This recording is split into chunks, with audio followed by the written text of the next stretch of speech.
leftover. No, I did not eat the kokum and jasmine rice. No, the one that's half eaten in the fridge. Did you No. eat this when you were sick? Yeah, I did. Oh, I don't want to eat it then. Okay. Yeah, you don't want to get All COVID. right, bye. Yeah. All right, Okay. enjoy the show, honey. Bye. That's fantastic. Coconut jasmine rice. Part of what we do here on the book. Why did she do that? Why did she call like right when she? I mean, she watches the show too. I know. She must have figured it would be on. She could actually just call into the show and ask about the. We got an open line. Yeah, we do.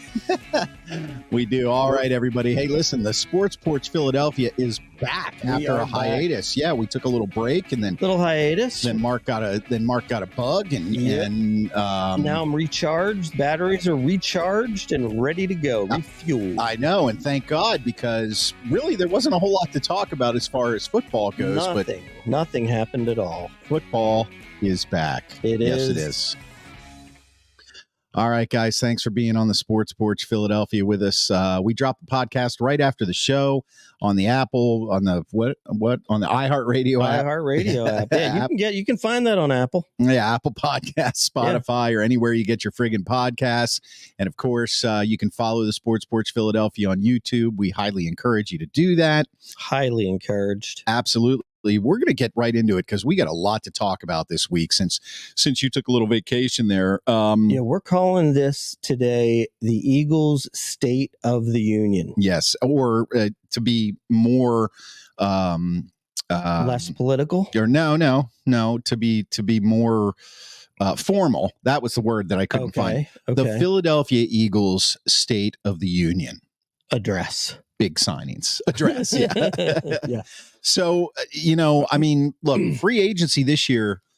I feel like free agency is kind of changing, don't you? With all this guaranteed money and big contracts, and it's kind of like it's like a rodeo now. I mean, it's like they shoot the starting gun. You have I'll never understand this, the legal tampering period, which is so stupid. It is dumb. Everybody thinks that. And then they like fire the gun, and then it's like the fastest one. And the Eagles are like way out in front now. Oh yeah, sure. Yeah. So start with the big one. Schwaber. I mean, you got to be happy about this. So bringing in Saquon Barkley. Absolutely. Look at that. From Penn State. So, you don't want to say from the Giants. You'd rather say from Penn State. Yeah, from Penn State. Okay, from Penn State.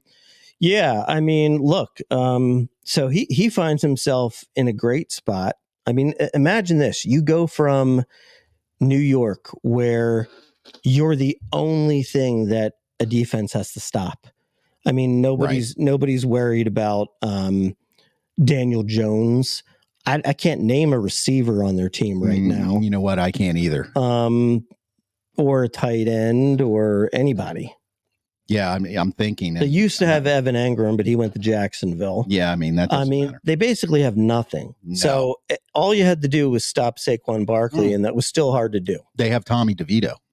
Sure. And then they brought in a quarterback now. Who cares? Yeah. So they stink. They stink. Yeah. Well, they should stink. So the bottom line is now you walk into a situation where, you're running the RPO with Jalen Hurts. Yeah. You've got Devontae Smith. You've got Dallas Goedert. You've got AJ Brown. They signed Devontae Parker as a third receiver. The offensive line is much better than the Giants. You still have, at this point, you still have 2 Pro Bowlers on the offensive line. So my gosh, the whole world has just opened up for him. And I really think what this was here, this was the Eagles, I think, trying to keep pace with the 49ers. I think the 49ers, the Christian McCaffrey move really kind of catapulted them to another level. It did. Where they have an unstoppable offense. Yeah. And I think that's what they're looking to do with Saquon Barkley. Yeah, I agree with you. And it's funny. I hadn't really thought about it that way until you mentioned it. But, last season to me, it while it seemed to be disappointing, when you put it into perspective, it's more like, what is the one thing they were missing on offense?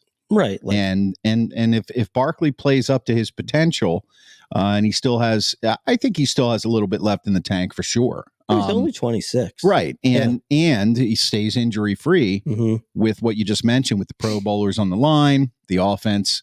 Right. Yeah, I think you're right. This is a move to try to keep pace with the 49ers. Right. And so, I mean, it's exciting. It's fun. Look, typically speaking, the Eagles and kind of the league as a whole, they don't like to pay running backs. No, not now. But, the way the Eagles kind of go by it is, well, there's a few guys that you make an exception for. Yeah. And so they put him into that camp where he's that exception. Yeah. And interestingly enough, I mean, of course, the Eagles season was sort of a tale of two halves last year. Well, it was the 10-1 half. Yeah. And then it was that horrible, finish 5-6 or something. 1-5. Yeah, they finished 11-6. Something like that, right? Math is not your strong suit, but I understand. Correct. Yes. Correct. I was very bad at accounting. Yeah. And debits and credits. Better than me. But no, I just memorized better. Yeah, I'm good at one side of accounting, not the other. I see. Yeah. You're good at losing money. Yeah. But so anyway, what it comes down to is, and think about it, just like Saquon Barkley, he said in his introductory press conference, he's like, yeah, one of the reasons why I wanted to come here is because you guys were 11-6 last year and made the playoffs, and that was a bad year. Yeah, exactly. He's like, I'm just not used to that. Yeah. Well, I think that he sees the options that are available to him as a player in that offense. I mean, I think his eyes, it's not just about the money all the time. He's going to a division rival. He's coming from a team that is stuck. And I think he's the missing piece on that offense. You've got Jalen Hurts, your quarterback. You've got AJ Brown, takes a little heat off the receivers. What it really does is it takes a lot of heat off of Jalen Hurts. Right. It takes a lot off of Jalen Hurts. And if you think about it, there were a few games last year where Jalen Hurts struggled. And, in those games where he's struggling, now you can throw a little screen pass to Saquon Barkley and he can go 35 yards. Yep. You can hand the ball off. Maybe that's a game where he runs it 27 times. Yeah. So there's a lot that you can do with that. And I think it helps, as good as the Eagles offense can be, I think it helps potentially keep them out of ruts.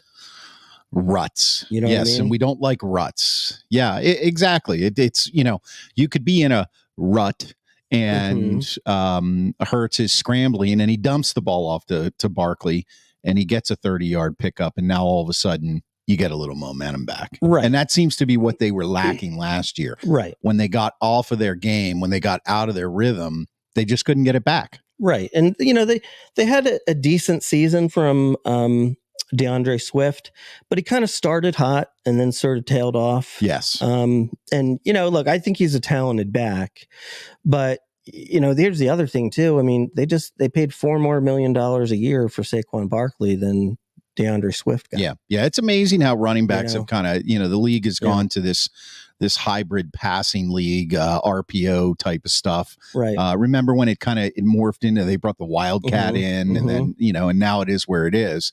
So is it a good deal? Yeah, I think it's a great deal for the Eagles. And especially considering that it doesn't make the Giants any better. Sometimes you get rid of a player and you get better because they may be a good player, but they're not a good locker room presence. That's not the case with the Giants. They're just a bad team right now. Right. Exactly. We have Steve checking in. No, Pickett will be talked about. We actually will talk about him.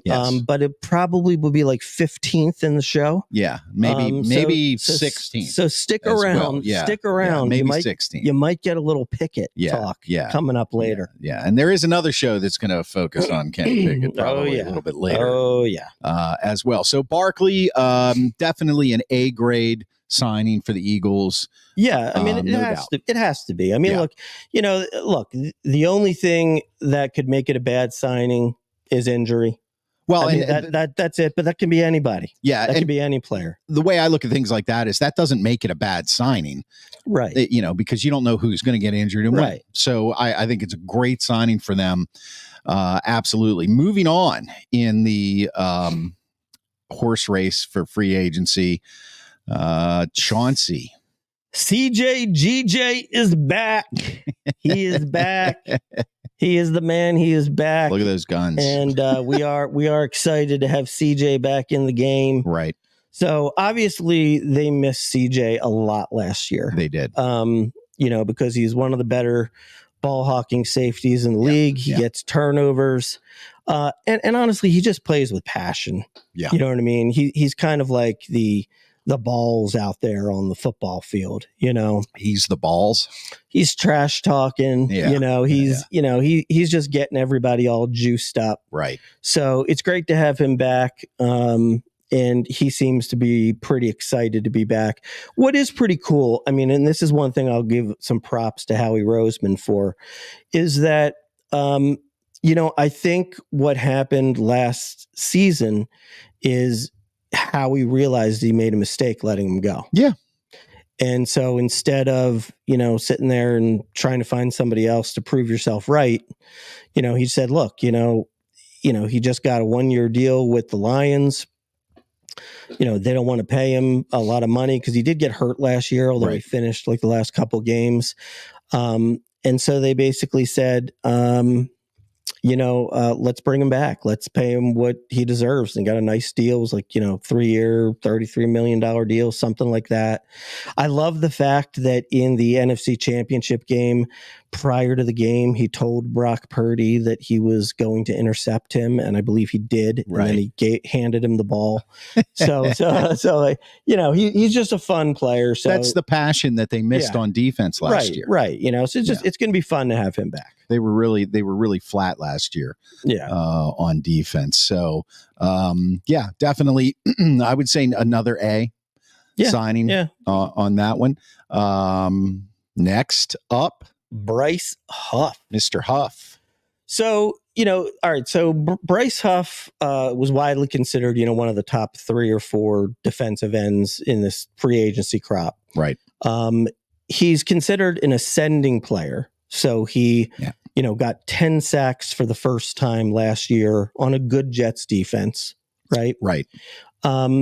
He looks like he's got an incredible motor. He's got great bend. He looks like he can really get to the quarterback. Right. Now, the concerns that you could have with this signing is that he did only play about like 50% of the snaps. Okay. So that's something like, are they expecting him to play more? Because they signed him to a big contract. Can he play more?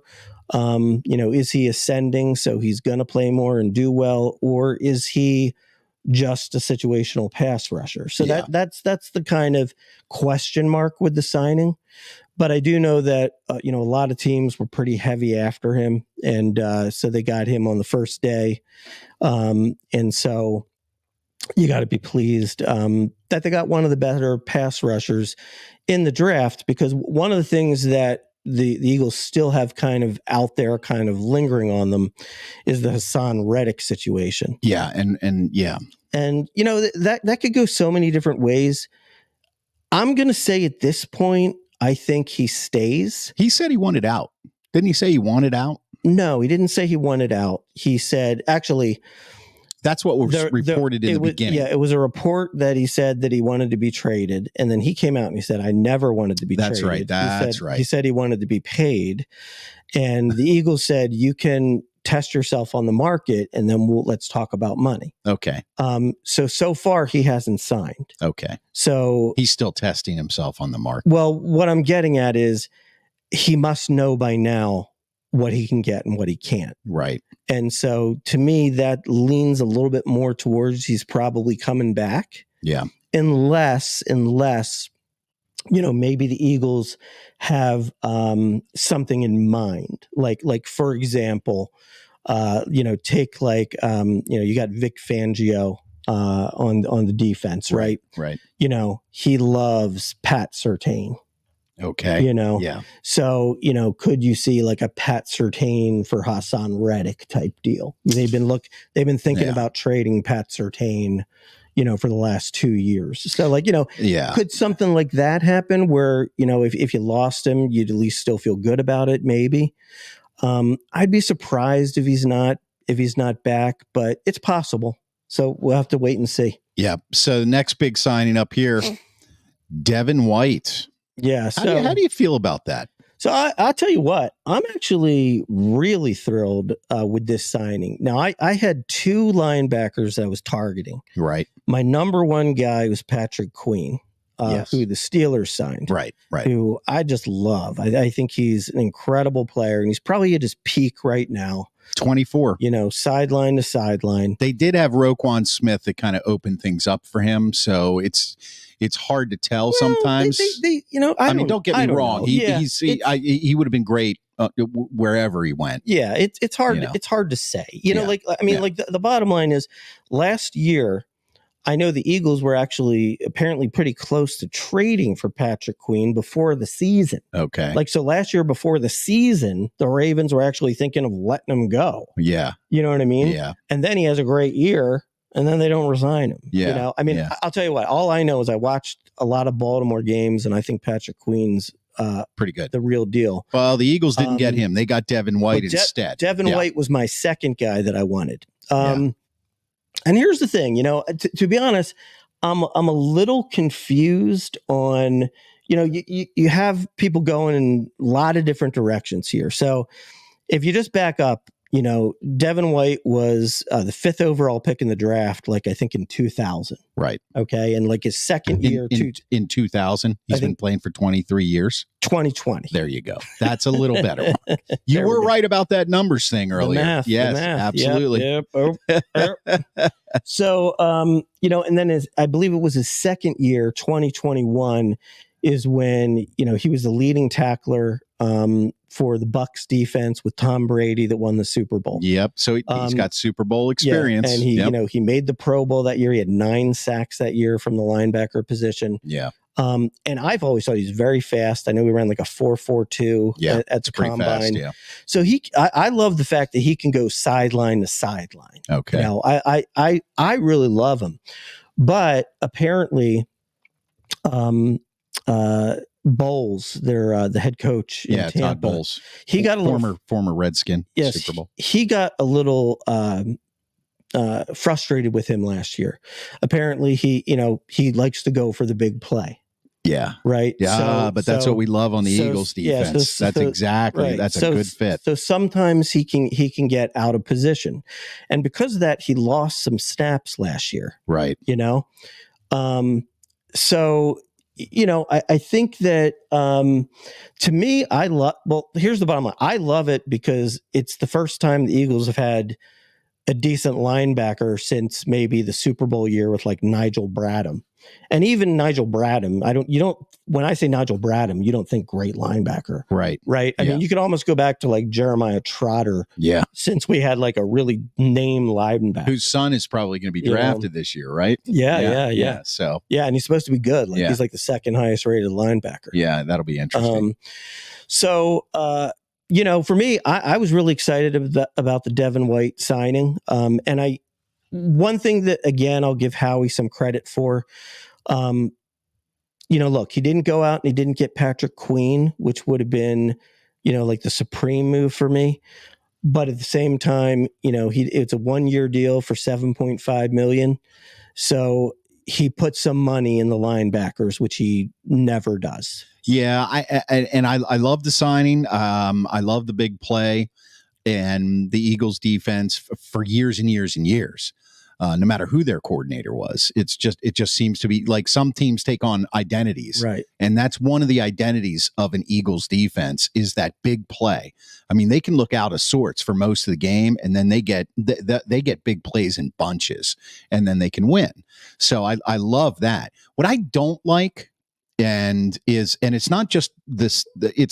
Has less to do with Devin White. What I don't like is these 1-year deals.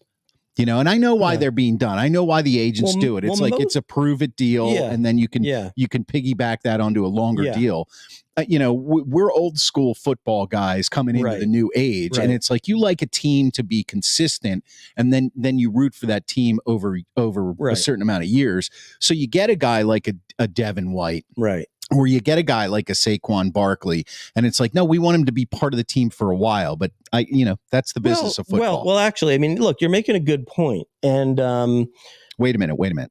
Say that again. You are making a good point. You got that on loop? Thank you. I'm going to put that on loop. I just had to make sure that everybody heard Mark admit that I can actually make a good point. And one of the things that I actually liked was that they have done multi-year deals, like Saquon, Bryce Huff, CJ, GJ.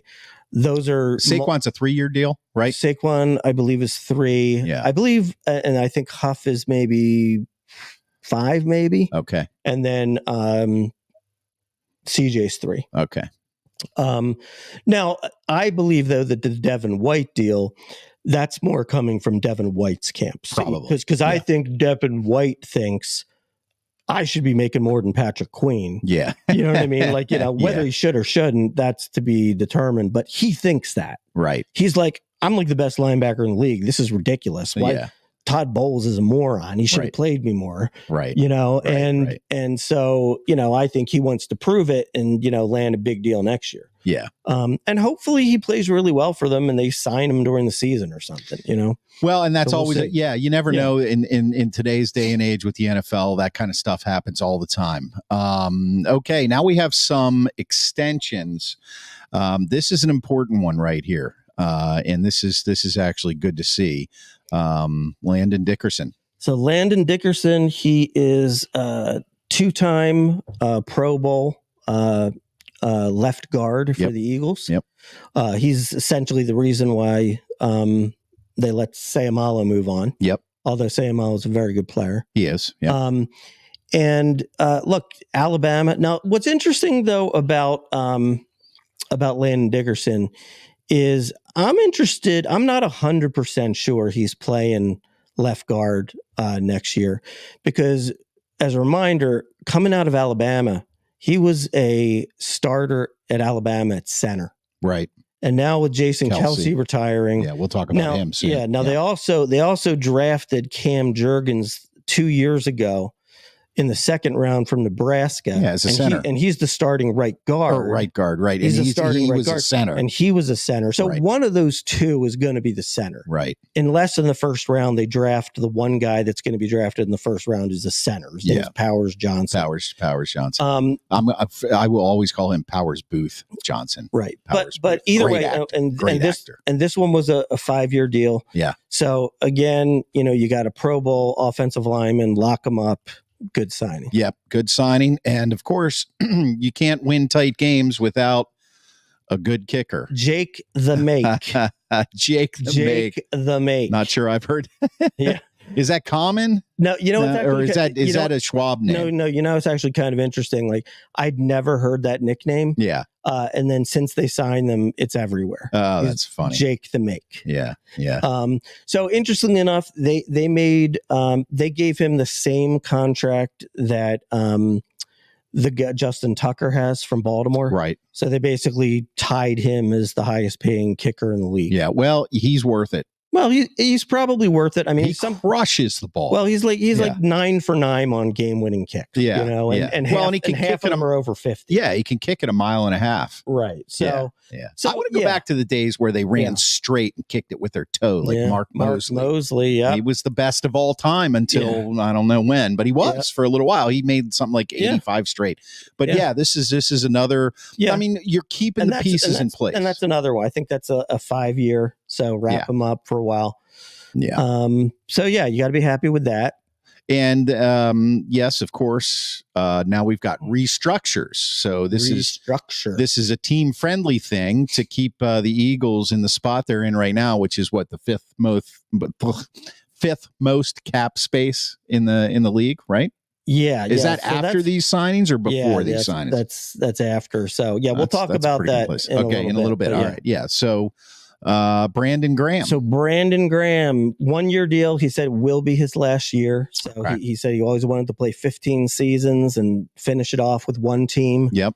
That's a good signing. It's a good restructure. Keep him around one more. At this point, he's a situational pass rusher. Right. But, the bottom line is he brings so much energy to the team. He's one of the best trash talkers in the league. Yeah. And by see, far. That's the thing about any team in Philly. Right. Any team. The first thing they look Right. at when they decide whether or not they want to draft you, bring you in, sign you, start you, what's your record as a trash talker? Hey, it's good. Number one, It's right good. there. It's and then good. number two is how good are you? Right. So yeah. I'm pretty excited. I mean, look, my memory of Brandon Graham from last year was the game that went to overtime against the Buffalo Bills. Mm-hmm. They went out for the coin toss and the Bills won the toss, and the guy said, we'll receive. And Brandon Graham goes, it don't matter. It don't matter. We got Jalen. You don't know Jalen like I do. Yeah, that's exactly right. So, that's just fun. It's just fun football. Steve says, how far can you throw a battery? Yeah. We'll try. We'll have a battery tossing contest later. And next up on the restructuring, another guy who is really a situational kind of guy. Sweaty. Has a motor on him though. Josh Sweat. Yeah. So, interesting story with Josh Sweat. He's a guy who really was a disappointment last year in a lot of ways. So, go back to the Super Bowl year, he has a career high 11 sacks, and he really looks like he's on the verge of really being one of the better pass rushers in the league. Comes in, after the 10-1 start, it's something like, he had something like 6.5 sacks or something like that. Off to looks like he's going to have another double-digit year. Then he doesn't get a sack for 7 games. I'm telling you, we had this discussion at the end of the year last year. I actually think that as a team, the Eagles were exhausted. I just think that all of the pressure of the year before and the hype and making the Super Bowl and then losing the way they did and then having to come because your season's extended when you play the Super Bowl. You don't get as much time off. Right. And then coming back into that and just having to redo all of that when you get so close and you've got a young team. Yeah. You've got a young team. And I just feel like they exhausted themselves off to a hot start, and that can happen.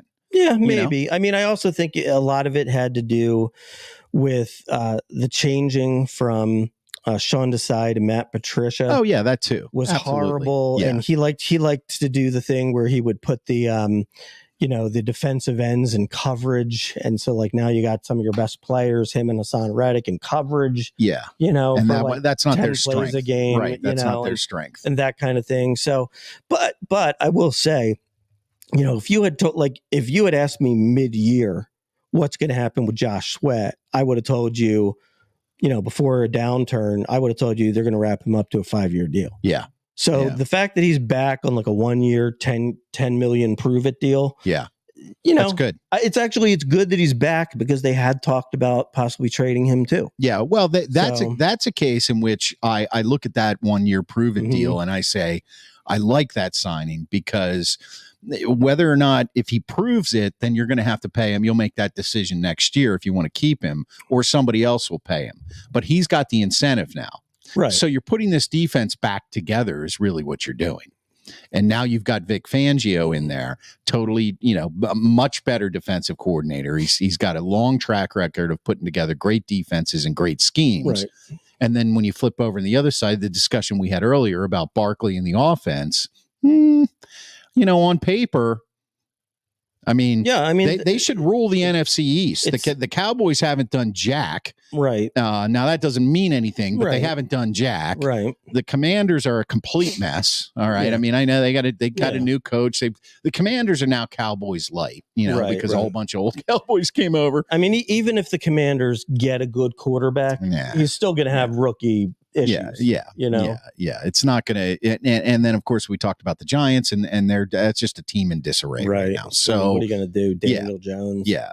And so, really, if the Eagles don't win the NFC East, well, it's the Eagles. I don't want to jinx it. I'm not going to say anything. It's the Eagles or the Cowboys. Yeah. And, I like what they're doing. The bottom line is that they're going for it. They're trying to make another run. Yep. And, there's still a lot of work to be done. I personally, I do think we still got to find a way to get rid of Bradbury. And right. Now, look, I like what they got out of Kelly Ringo last year. The Georgia cornerback.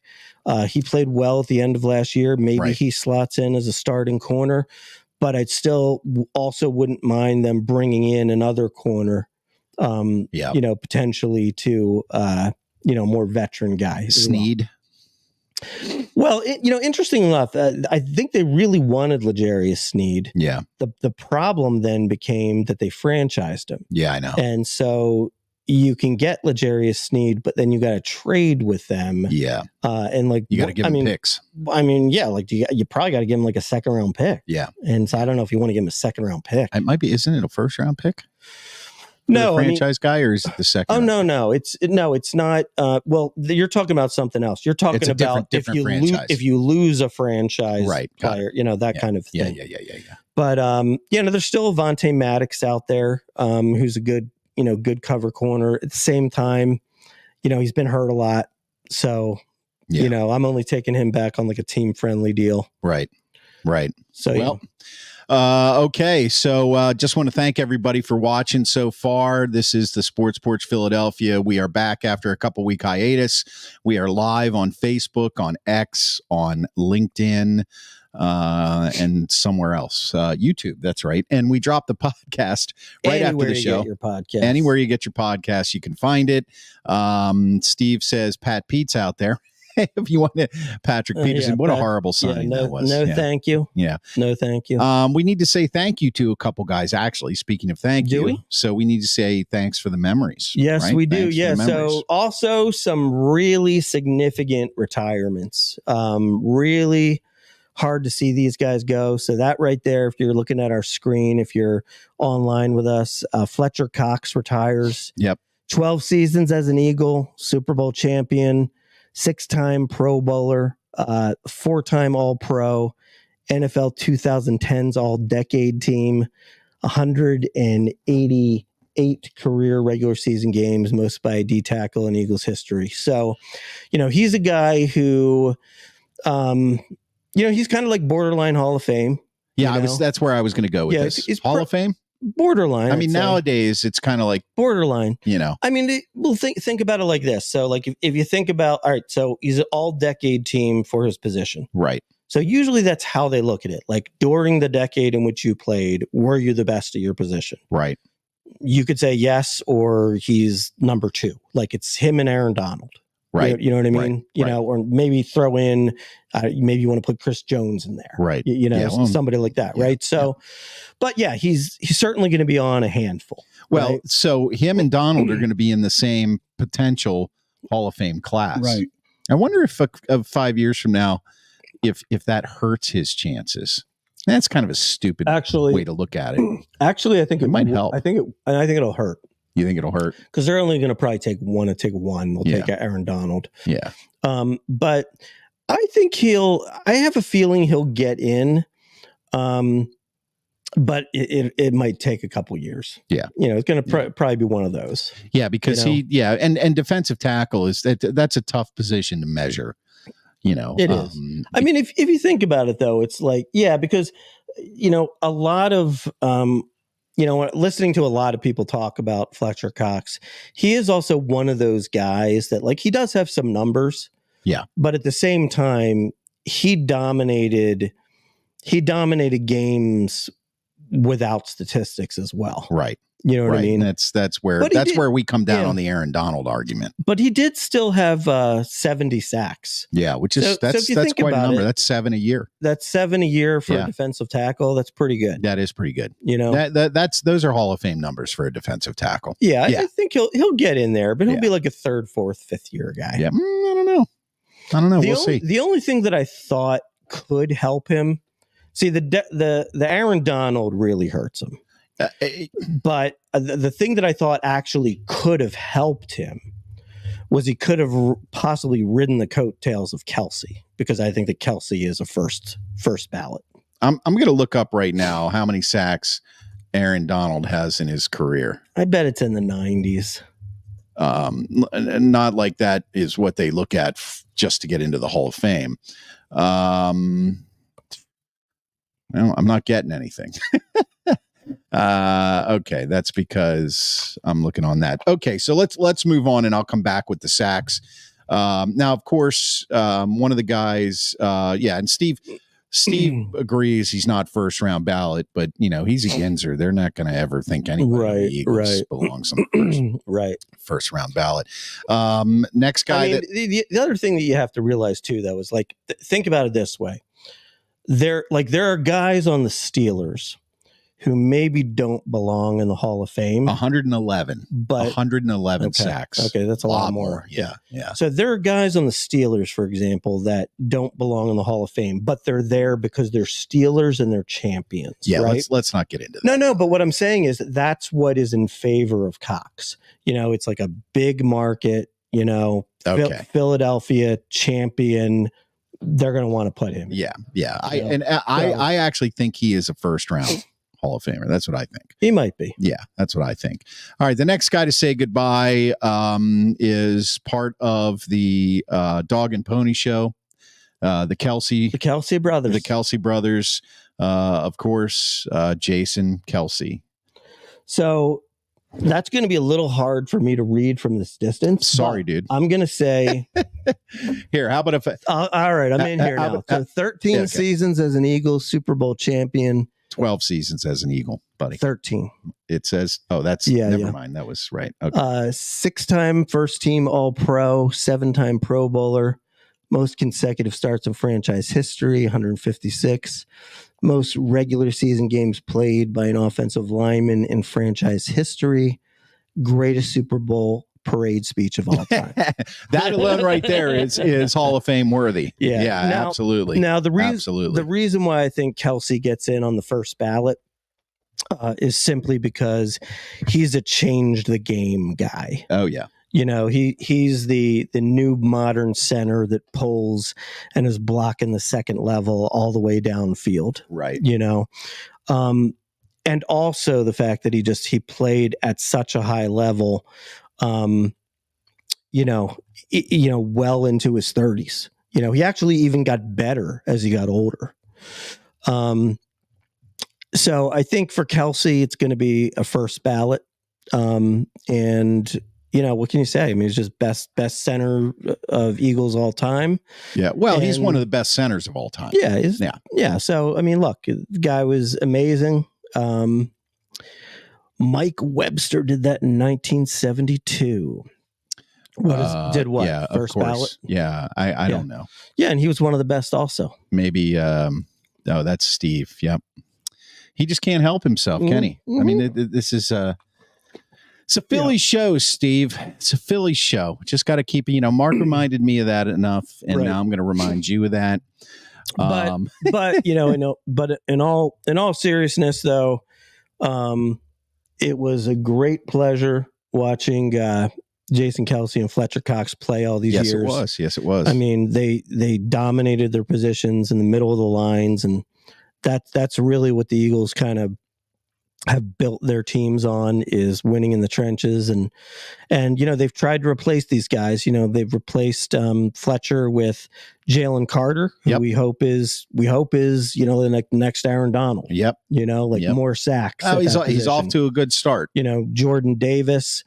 Look, guy's a beast. When he's healthy, he's a beast, but he has broke down the first 2 seasons of his career. He had a slow second half. Yeah. But look, they've invested in that position, and they've invested in, who's going to be the next center, whether it's Landon Dickerson, whether it's Cam Jurgens, both second round picks, one's already in the Pro Bowl. And, who knows, maybe they'll take a guy in the first round for it as well. Yeah. Well, you know what that's called, Schwaber? That's called a plan.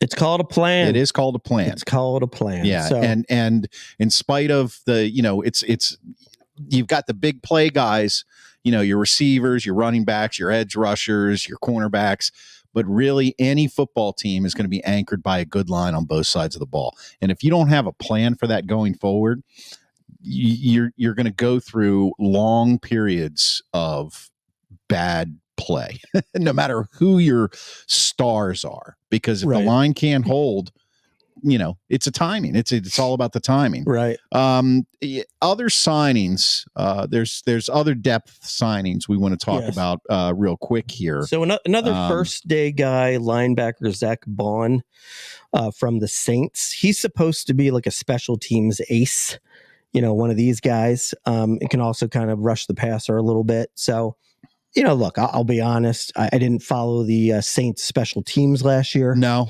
So I don't sleeping know on the job again. I don't really know if he's any good or not. I mean, I can think of nothing more exciting than following the Saints special teams. But I would say usually when you sign somebody the first day of free agency, you feel good about them. So hopefully he turns out to be decent.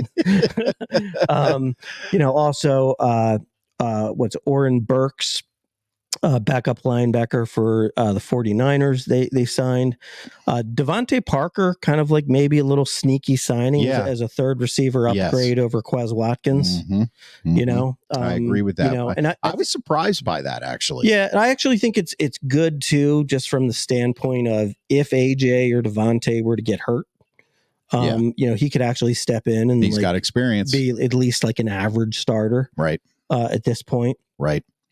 And then there's the one that we all want to talk about. Yeah, the most important transaction in the history of the Pittsburgh Steelers, trading Kenny Pickett to the Philadelphia Eagles. And who has the best looking quarterback room in the league?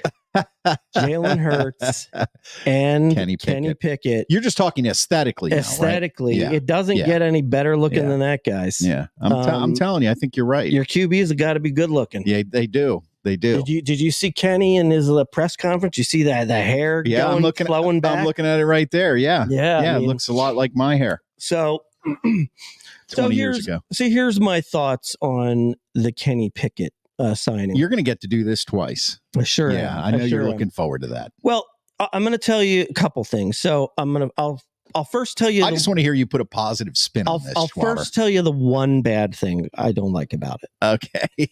I don't think that they needed to go back 20 places from the end of the third round to the beginning of the fourth round for Kenny Pickett.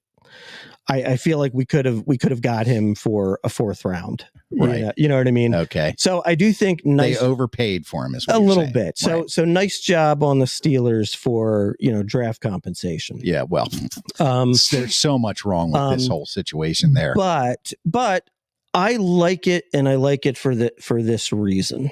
Now, swirling around Philadelphia for the past week has been the Eagles might bring in Justin Fields as a backup to Jalen Hurts. Right. Okay. I don't like that idea because I just sort of feel like the last thing you need is quarterback controversy. Now, sure, Jalen Hurts is going to be the starter no matter who comes in. Yeah. But, look, Hurts has a couple bad games. You know what people are going to be saying? Absolutely. Bring in Justin Fields. Yep. No one's going to say bring in Kenny Pickett. No, that's exactly right. Okay. But this is a good point here. Kenny is older than Jalen Hurts too. Now here's the other thing that I like about it. So the way I look at a backup quarterback is sort of like this. Generally speaking, except for maybe on 2 occasions in all of football, being Nick Foles and Jeff Hostetler. Yeah. Okay. The mustache. Okay. Hey, we just want you to know, for you younger people watching the show, Gardner Minshew did not do the mustache first. No. Jeff Hostetler, look it up, did the mustache first. So outside of the miracle type situation, right? Okay. The reality is that if Jalen goes down, you're probably done. Okay. Yeah. The only thing you want out of a backup quarterback is, can we get through 3 or 4 games and at least have a chance to win the games? Right. And basically, I look at a Kenny Pickett, Look, is his touchdowns, interceptions horrible? Yes. Yes, it is. Did he have a horrible offensive coordinator? Yes. Oh, yeah. Did he have receivers that ran backwards? Yes. Did he have a horrible offensive line most of the time? Yes. Yeah. Is he with an organization that doesn't know how to, nurture quarterbacks? Yes. But the bottom line is he still found a way to not turn the ball over and to be have a final record of 14-10 with the Pittsburgh Steelers. This is true. Who are kind of an average team, right? Maybe above average. I would put them at average. I would make the playoffs. Yeah. So the bottom line is, if we got to play 4 games with Kenny Pickett, I think we got a chance at winning 2. Yeah. And to me, that's all I need. Yeah. Yeah. Now the other thing I will just bring up. I don't know if this is good or bad. Okay.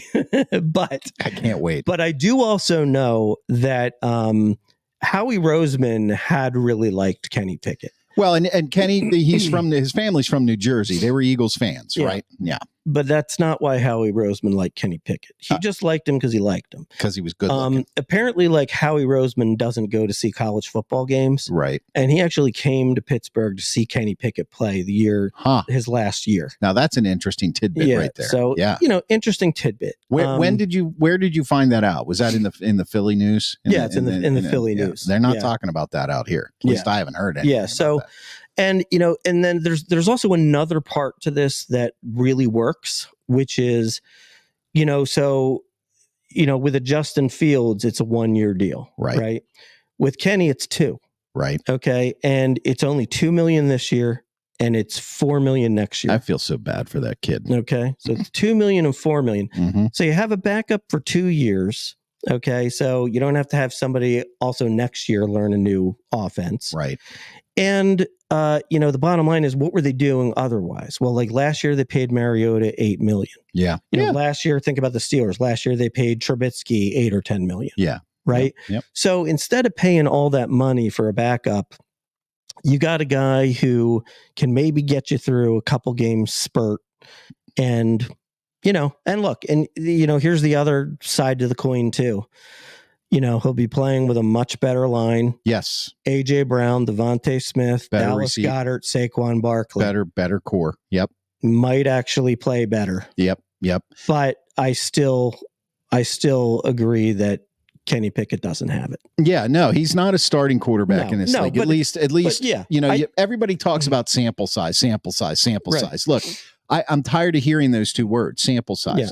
There is an eye test. And when you watch Kenny Pickett, which we have watched him a lot, you throw out the college football years, okay? Let's just talk about the NFL. Pocket presence, okay? He's not a running quarterback. So we all know that. His pocket presence is not good. And now when he's not good, but when he's but he might have a better pocket. Well, that's where I was going. I mean, exactly. That I agree with you. Yeah. So I don't know. I think this is a bigger story than it needs to be, because it was hyped so much by the press in Pittsburgh and by the NFL. Right. And Franco Harris is the guy that announced his drafting. I will say this though. I don't know what is the truth. It's probably somewhere in between in terms of, did Kenny beg to leave, or did they just royally screw him over? But what I will say is, Kenny in his press conference did not sound too pleased at the way he was treated by the Steelers. Yeah, he basically just said, they said to him, was there any truth to the rumor last year that you wouldn't dress as a third quarterback in one of the games? Yeah, and he was just he's like, look, that's just bad communication out there. We had a plan for the week. We followed the plan for the week to a T. And that's all I got to say about it. Yeah. Well, you know what I mean? Look, the press wants a headline. Yeah. They want a headline. Yeah. And nowadays, with the way players are able to, before social media hit, players, if they wanted to be quiet and didn't want anybody to know anything, they were just quiet. Right. So now these younger people that are playing in the sport, they have social media. They can take to social media, and it's so easy to start rumors and everything. So the teams have to try to get in front of this. So teams are now starting to feed rumors out there to try to take attention away from the real situation. So will you ever know the real truth? No. Right. Do I think that he was screwed in Pittsburgh? Yes, I do. I think he was an afterthought. I think they signed Trubisky, and then Tomlin fell in love with him, and they drafted him, and then they screwed it up from there. They also apparently didn't call him to tell them about signing Russell Wilson. I think that's a load of crap. Your employer doesn't call you to say, hey, look, we're taking you off the front line. We're signing another quarterback. That didn't happen. I don't believe that for a second. I don't know. I just don't believe it. I just don't believe it. I think that's hype. I think that's trying to create a story when there is none. It doesn't mean that when they called him, he wasn't pissed off and didn't say, hey, well, look, if that's the case, then please trade me. Well, I don't know. When Kenny Pickett says, I heard the same way everybody else did on the news, doesn't that mean they didn't call him before? I don't know. Probably. I don't know. Maybe. But anyway, last thing before we get out of here. So, all right. So one of the things that I think is really interesting, which I think has really helped the Eagles, be a good organization in the past so many years that Howie has been running the team, isn't it interesting that there is no salary cap for the Eagles? It's always about, when you sign the big quarterback, you're gonna, that's when you can't. And look at Dallas. Dallas, was like, had basically they were like barely under the cap, right? And they couldn't sign any free agents. Yeah, so they restructured Dak. Right. But it's, there's an art to it. Oh yeah, there's a total art to it, in terms of even things just like, for example, if you have an owner that will pay a lot of upfront money, then you don't have as big cap hits. Right. So I think he does an amazing job. Like somehow the Eagles got all this talent on the team, and they've got the 5th most cap space left in the NFL. Which is about like 39 million or something. Right. And they're also the 7th youngest team in the NFL. Now, part of that's because Cox and Kelsey retired. Yeah. But that's still pretty good. Yeah. That's still pretty good, in a game that's run by the young guys. So yeah, I think Howie's having a pretty good off season. And, but just like anything, it's all to be determined on the field. Yeah. And we, think about this. We still have the draft. There's a long way to go. Yeah, we still have the draft, but I'm excited for it. They filled a bunch of needs. And as you said before the show, in Howie we trust. In Howie we trust. In Howie we trust. All right, guys, thanks for watching the Philadelphia Sports Porch season. It's Howie season. We are pleased that you're here watching us on Facebook, LinkedIn, YouTube, and X. And of course, we drop the podcast, the Sports Porch Philadelphia, right after the show on the iHeartRadio app, Apple Podcasts, Spotify, or anywhere you get your friggin' podcast. That's exactly right. All right, guys, we will catch up with you next week. Later. Thanks for what? It is yeah. I'm impressed. I'm impressed. Yeah. Well, they probably were wondering whether or not Amy was going to call back and ask you, Mark, did you eat the Trader Joe's corn dippers when you were sick? No, it was coconut jasmine. Throw that out. I was sick. We've got other coconut jasmine, unopened, and regular jasmine rice. And of course, she heard me. Exciting show. Exciting show. Thank you, Amy May, our number one fan. We'll see you next time, Pete. We're out.